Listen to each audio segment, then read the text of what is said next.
സുഗതകുമാരി ടീച്ചറിന്റെ ഏറെ ശ്രദ്ധിക്കപ്പെട്ട ചെറു കവിതയാണ് കുഞ്ഞുപാട്ട് പിന്നെയും. ആ കവിതയാണ് ഞാൻ ഇന്നിവിടെ പാടാൻ പോകുന്നത്. ഒരു പാട്ടു പിന്നെയും പാടി നോക്കുന്നിതാ, ചിറകൊടിഞ്ഞുള്ളൊരു കാട്ടുപക്ഷി മഴുതിന്ന മാമരക്കൊമ്പിൽ തനിച്ചിരു നൊടിയാ ചിറകു ചെറുതിളക്കി. നോവുമെന്നോർത്തു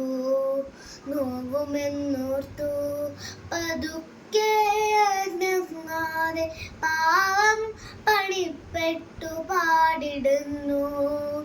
ഇടറുമി ഗാനമൊന്നേറ്റു പാടാൻ കൂടെ ഇണയില്ല, കൂട്ടിന്നു കിളികളില്ല. പതിവ് പോൽ കൊത്തിപ്പിരിഞ്ഞു പോയി മേച്ചൂടിൽ അടവച്ചുണർത്തിയ കൊച്ചുമക്കൾ. ആർക്കുമല്ലാതെ വെളിച്ചവും ഗാനവും കാറ്റും മനസ്സിൽ കുടിയിരുത്തി.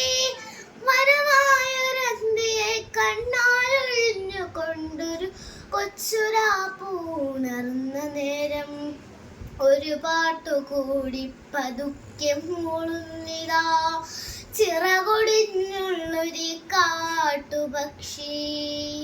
ഇരുളിൽ തിളങ്ങുമി പാട്ടു കേൾക്കാൻ കൂടെ മരമുണ്ട്, മഴയുണ്ട്, കുളിരുമുണ്ട്, നിഴലുണ്ട്, പുഴയുണ്ട്, തലയാട്ടുവാൻ താഴെ വരിമരച്ചോട്ടിലെ പുല്ലുമുണ്ട്.